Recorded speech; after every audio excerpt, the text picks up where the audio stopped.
Weather Authority meteorologist Ron Rhodes.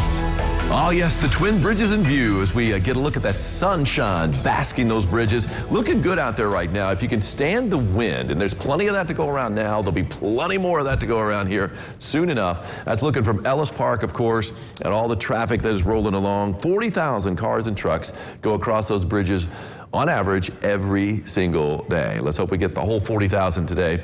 We don't have to worry about any backups. And then you can see the bridge in view here in Owensboro, the Blue Bridge. It's rocking though. That camera at the Hampton Inn, that's our roofclaim.com camera. Thanks to the wind out there, looking remarkably steady. Our Superior Ag camera on top of the tallest building in town, Fifth Third Bank, looking out toward the river, and looks pretty nice, at least from that vantage point, with the sunshine basking the buildings downtown. 59 degrees right now, and we've got that wind kicking at 15 miles an hour from the south-southeast. That's sustained. We've seen gusts above 20 miles an hour. We could see some gusts up to around 40 miles an hour later on this afternoon. All right, how low can we go temperature-wise? 57 degrees in Vincennes and Lagodi, 58 French Lick, 59 in Jasper, 60 in Owensboro, 61 in Princeton, 62 I see you in Calhoun, 63 in Dixon, 64 in Madisonville, and that is the warm spot here in the tri-state right now. I think most of us top out in the mid-60s. Beautiful sunrise. It was glorious this morning, but it is a red sky there. Angie Siegel got this shot here from Carmine, and if you look closely, you can see a white deer right there. It's munching on some grass. There, yeah, isn't that an awesome shot there from Angie? Thank you, Angie, for that. Look at Newburgh sunrise, too. Another red sky this morning. Amy Avoniak got that great shot right there of the water, too, reflecting the sky, only enhancing it more. And then we've got another one. Oh, I got another one coming up here in a second when I go over there and hang out with Angie. We are seeing a little bit of lightning with some of these thunder showers pushing in from the west and southwest. Not expecting anything severe with this batch. Look at it flare up, though, just within the past few hours. It has moved into extreme western Kentucky, the Purchase area on the other side of the lakes, and it's going to be pushing into the tri-state here not long after noon. So we'll be noticing that. And then that wave pushes through, then we've got a break, and then we've got more thunderstorms firing up later on tonight. And that's when I think we see the severe threat. The main threat's going to come at around 9 o'clock, at least start from west to east from 9 until around 1 o'clock in the morning. So it is going to be a nighttime event. It's going to be some big weather, though, down to the south. In Mississippi, let me go back on that. Central Mississippi, there's a moderate risk for severe weather.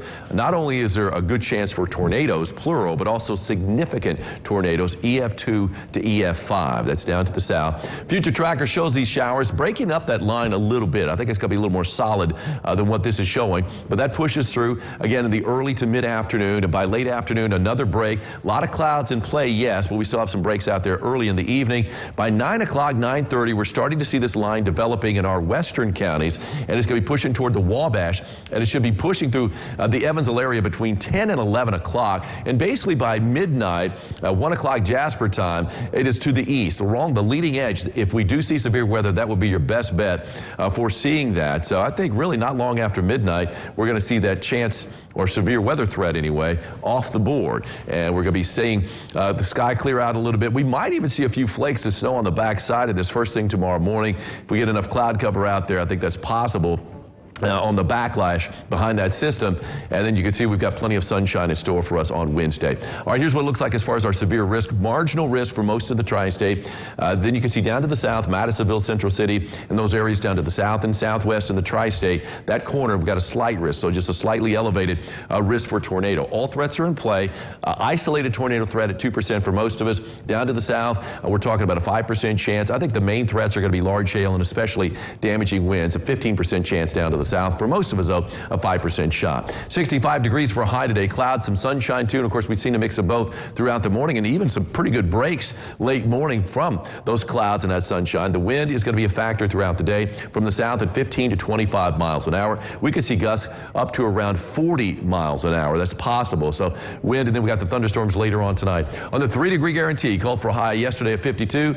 Expecting some sunshine. We saw no sunshine at all in the afternoon. So, yeah, didn't get that one. We'll get it today, though. I'm calling for a high temperature of 65 degrees. Well on our way to doing that today with that sun. And, of course, we got the chance for some rain this afternoon. 65 today, 43 for a high tomorrow. And look at that morning low right around the freezing mark. So it's back to winter time. And we're going to be seeing temperatures on the first day of the new month of December. 21 degrees for a morning low, 41 for a high. But at least we see plenty of sunshine Wednesday and Thursday, only to have more clouds. Temperatures do warm back up for the first weekend of December. We will see highs in the low 50s. But look, more windy days, Angie, on Friday and Saturday. And even on Monday, more wind out there, too. 5 of the next 7 days, we're talking about some pretty big winds that will be in play. All right, check this out. This was from McLean County. You know who it is, Holly Johnson. Holly always gets it. Sky on fire. It really was one of the best looking sunrises I've seen in a long time. And this, of course, from Island.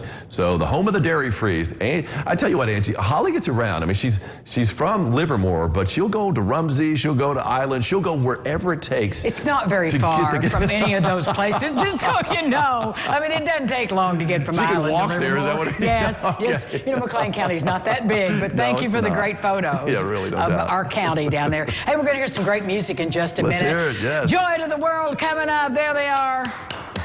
All right.